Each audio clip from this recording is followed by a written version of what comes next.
اعوذ باللہ من الشیطان الرجیم بسم اللہ الرحمن الرحیم رب اشرح لی صدری ویسر لی امری واحلل عقدۃ من لسانی یفقہوا قولی۔ محترم ویورز، السلام علیکم ورحمۃ اللہ وبرکاتہ۔ امید کرتا ہوں کہ آپ اللہ تعالیٰ کے فضل و کرم سے خیریت سے ہوں گے۔ اللہ تعالیٰ آپ کو، آپ کے اہل خانہ کو ہمیشہ اپنی زبان میں رکھے، آمین۔ راہ ہدایت و نجات کے سلسلے کا ولاگ درس قرآن کا آغاز کرتے ہیں۔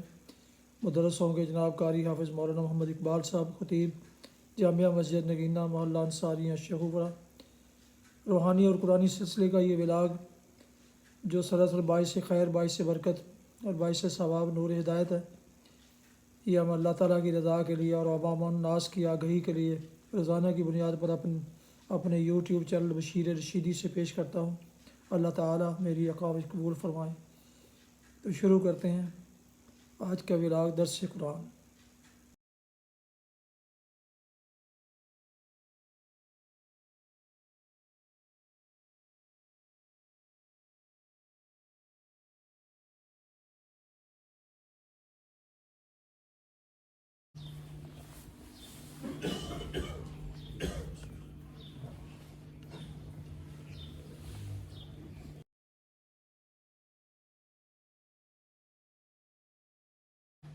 الحمد للہ وکفی والصلاة والسلام علی من لا نبی بعد، اما بعد فاعوذ باللہ من الشیطان الرجیم، بسم اللہ الرحمن الرحیم۔ وَإِذِ ابْتَلَىٰ إِبْرَاهِيمَ رَبُّهُ بِكَلِمَاتٍ فَأَتَمَّهُنَّ قَالَ إِنِّي جَاعِلُكَ لِلنَّاسِ إِمَامًا قَالَ وَمِن ذُرِّيَّتِي قَالَ لَا يَنَالُ عَهْدِ الظَّالِمِينَ۔ صدق اللہ العظیم۔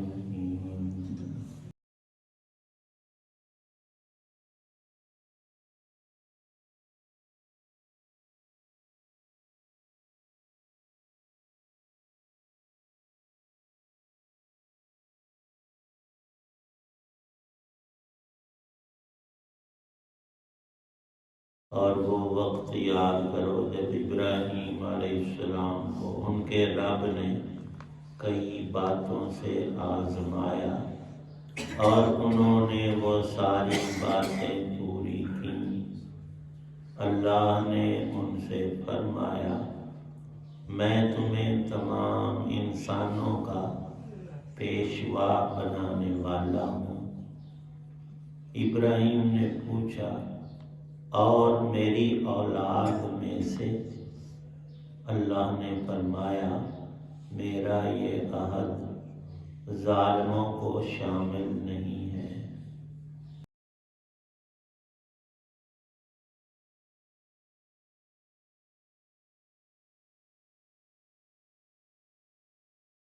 سورۃ البقرہ کی آیت 124 ہے۔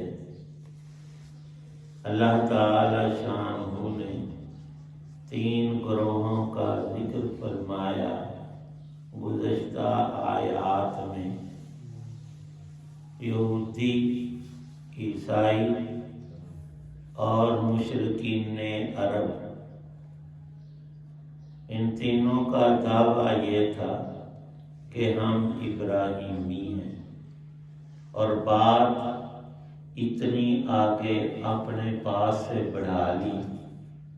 یہودی کہتے تھے کہ سیدنا ابراہیم علیہ السلام کا مذہب بھی یہودیت تھا۔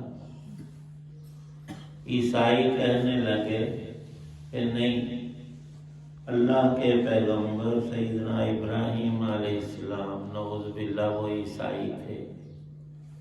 اور مشرکین عرب بھی یہی کہتے تھے کہ یہ دونوں غلط کہتے ہیں، ابراہیمی صرف ہم ہیں۔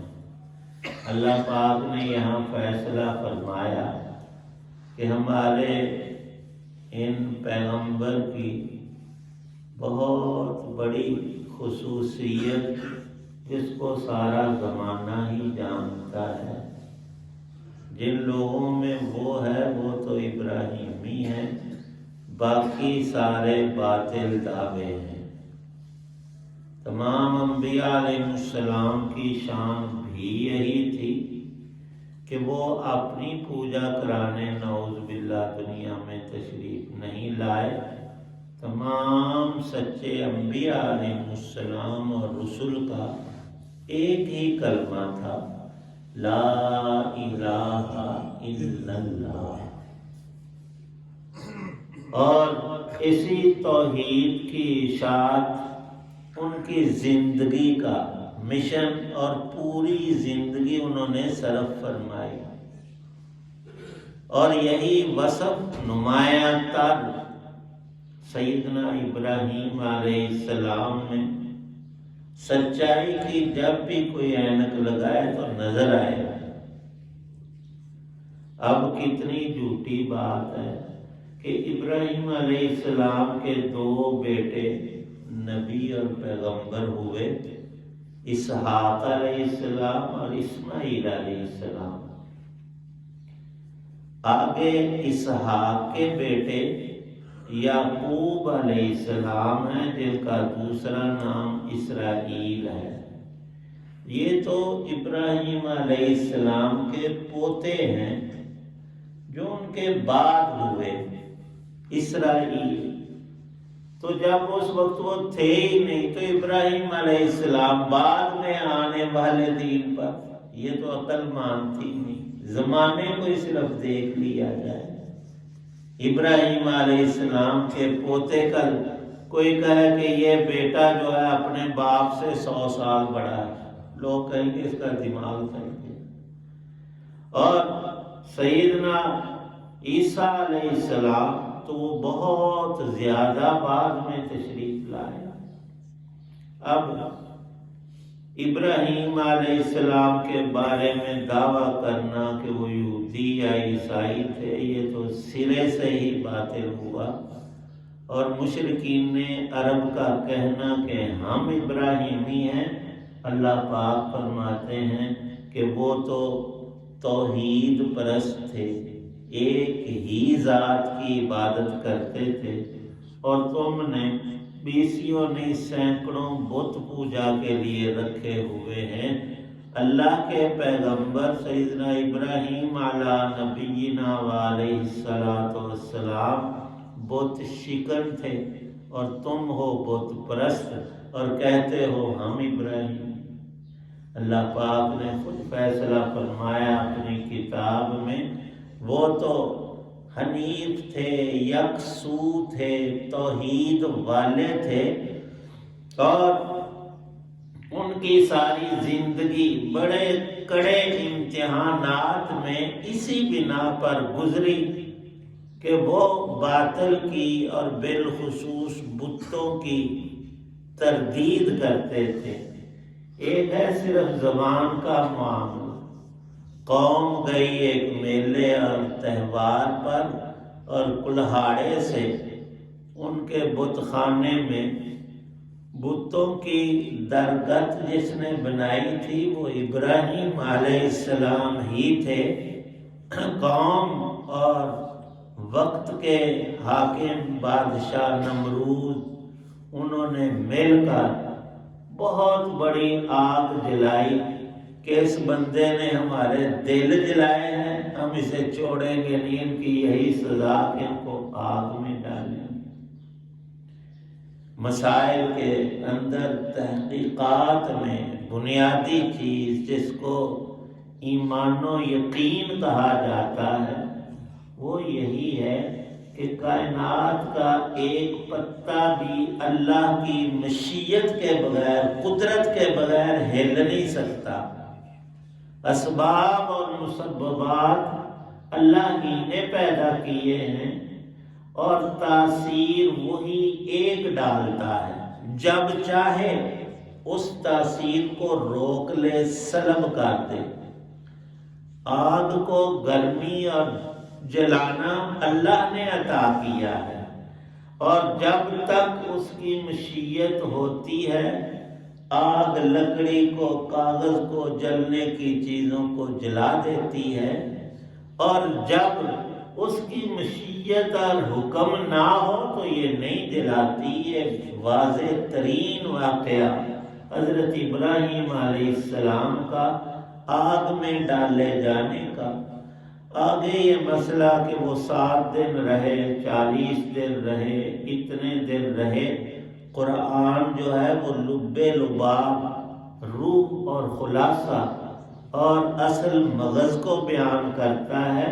کہانی مقصد نہیں ہوتی، سبق اور درس دینا کہ یہ ان کا کتنا کڑا امتحان تھا. روایات میں آگے لکھا ہے کہ جب ان کو آگ میں ڈالا جانے لگا تو اللہ پاک نے فرشتوں کو تو بھیجا کہ تم جاؤ اور ان سے گفتگو کرو. اگر وہ کہیں تمہیں کہ ہماری مدد کرو تو کر دینا. وہ آندھی والا، ہواؤں پہ متعین اور بارشوں پہ وہ سارے فرشتے آئے کہ آپ کو ابھی یہ آگ میں پھینکنے والے ہیں. اور اس کے لیے ان ظالموں نے ایک آلہ ایجاد کیا، جھولے جیسا، کہ یوں جھولا دے، اندر کون ان کو چھوڑنے جائے، تو دور سے پھینکنے کے لیے. آپ نے ارشاد فرمایا کہ میرا اللہ ہی مجھے کافی ہے. اس نے کہا کہ ہم ہوا کو میں آرڈر دے کر ابھی اس ساری آگ کو اٹھا کر نمرود اور آپ کے دشمن ظالموں کے گھروں اور جسموں کو جلا دیتا.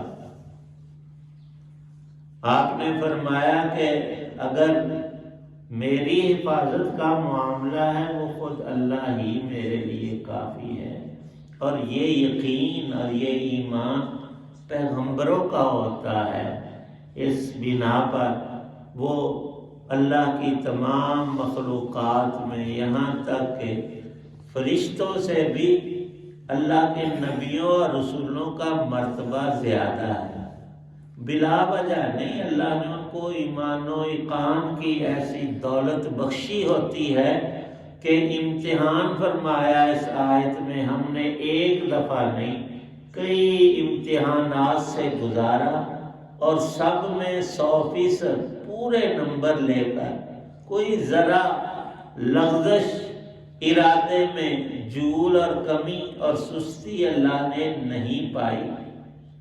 جب ایسی کامیابی ہوئی اور اس میں دخل بندے کے ارادے کو ہوتا ہے.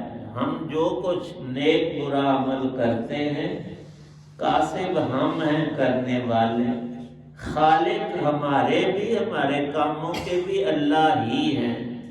ایک بندہ سچ بولتا ہے تو وہ سچائی کی طاقت اور زبان کی حرکت اللہ نے بخشی ہے جب اس نے ارادہ کیا. اور جھوٹ بولتا ہے تو اسی زبان سے، اسی اللہ کی دی ہوئی طاقت سے.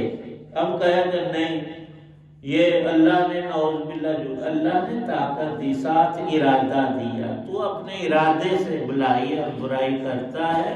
ابراہیم علیہ السلام کے امتحانات کا اور نتیجے کا یہاں ذکر فرمایا اس لیے کہ اے مخاطب، اے سننے والوں، قرآن پڑھنے والوں، ہر انسان کی یہ چھوٹی زندگی، تھوڑی سی 50 70 100 سال کی، اور یہ زمانے کا ایک قلیل چھوٹا حصہ ہے. ہر انسان کو لِيَبْلُوَكُمْ أَيُّكُمْ أَحْسَنُ عَمَلًا اللہ نے امتحان میں ڈالا ہے. یہ زندگی امتحانی ہے. نتائج آگے ہیں، اگلے دن میں، آنے والے کل میں اور قیامت اور برزخ میں. یہاں نہیں نتیجہ، یہ امتحان گاہ ہے. تمام انسان اللہ نے آسائشیں، نعمتیں، صحت، مال، اولاد، جتنی نعمتیں دی ہیں آزمانے کے لیے دی ہے. بندے کا استحقاق نہیں، یا اللہ میرا حق بنتا ہے، رب پر کسی کا کوئی حق نہیں. اور اللہ کے سارے حقوق ہر بندے کے اوپر واجب ہیں. قرآن پاک میں بارہا اس بات کو دہرایا گیا. اور اللہ کا کلام تو بڑے ہی تفکر اور تذکر کی چیز ہے.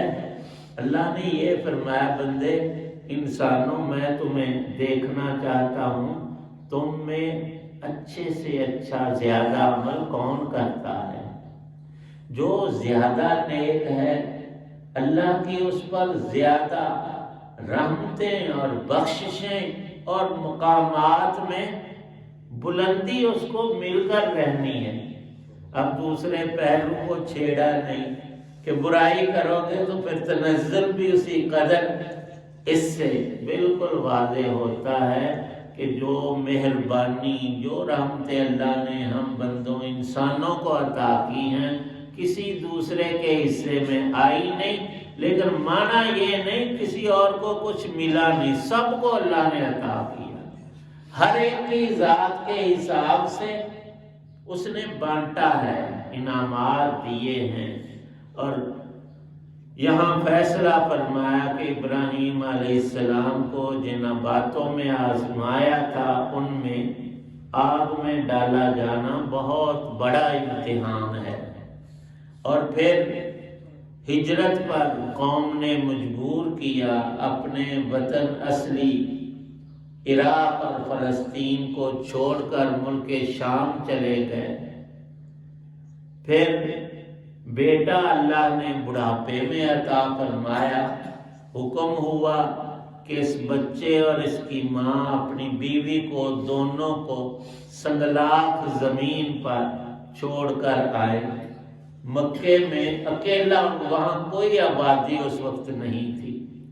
پھر اللہ نے اسے پرورش کیا اس بچے کو خوب بہترین طریقے سے، اور حکم ہوا کہ اب خانہ کعبہ بناؤ، باپ اور بیٹا تعمیر کرو۔ تو اگلی آیات میں اس پاک اور مقدس گھر کی تعمیر اور اس میں جو بھی دعائیں کی کیسی اللہ نے قبول کی، ہزاروں سالوں سے اب تک مکے شہر اور آس پاس کچھ بھی پیدا نہیں ہوتا تھا، دعا یہ کی کہ اللہ پھلوں کا رزق دے۔ تو آپ میں کئی حضرات گئے ہوں گے حج اور عمرے کے لیے، تو وہاں دنیا بھر سے کھنچ کر رزق ہمیشہ سے آتا رہا ہے، آج کی بات نہیں۔ اللہ تعالی شانہ جب بھی کسی انسان کو آزماتے ہیں، آزمائش پہ وہ پورا اترتا ہے، دنیا کی برکت بھی نصیب فرماتے ہیں اور آخرت کے درجات بھی ان بندوں کے لیے جو اللہ کے بندے بن کر رہیں۔ اللہ پاک ہمیں بھی توفیق دے۔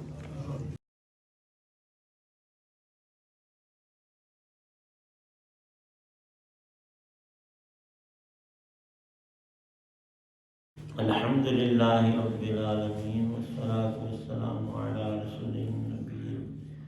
ربنا ظلمنا انفسنا وان لم تغفر لنا وترحمنا لنكونن، ربنا اغفر لي ولوالدي وللمؤمنين يوم يقوم الحساب۔ اللهم اجعل القرآن ربيع قلوبنا ونور صدورنا۔ یا اللہ پاک بیماروں کو تندرستی عطا فرما، سب بیماریوں سے ہماری حفاظت فرما، ایمان اور احسن عمل کا اونچا درجہ نصیب فرما۔ رمضان کی بھرپور برکات، نیکیاں، یا اللہ پاک اچھے کام نصیب فرما، سب چھوٹے بڑے گناہوں سے توبہ عطا فرما۔ جتنے حضرات وہاں میں موجود ہیں سب کی نیک دعاؤں کو قبول فرما۔ صلی اللہ تعالی علی خیر خلق محمد وعلی آلہ واصحابہ وآل بیتہ اجمعین۔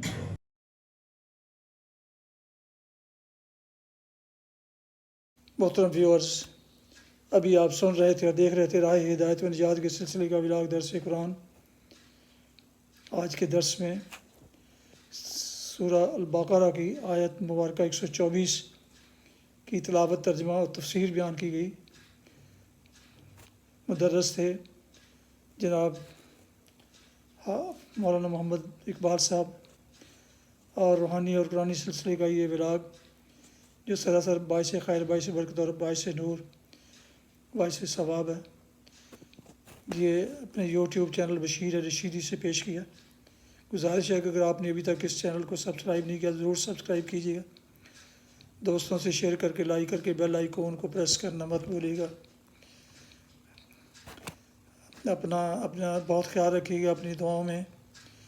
پیارے وطن، والدین، آباء و اجداد، دوستوں احباب کے علاوہ اس ناچیز کو بھی اگر شامل فرمائیں تو انتہائی شکر گزار ہوں گا۔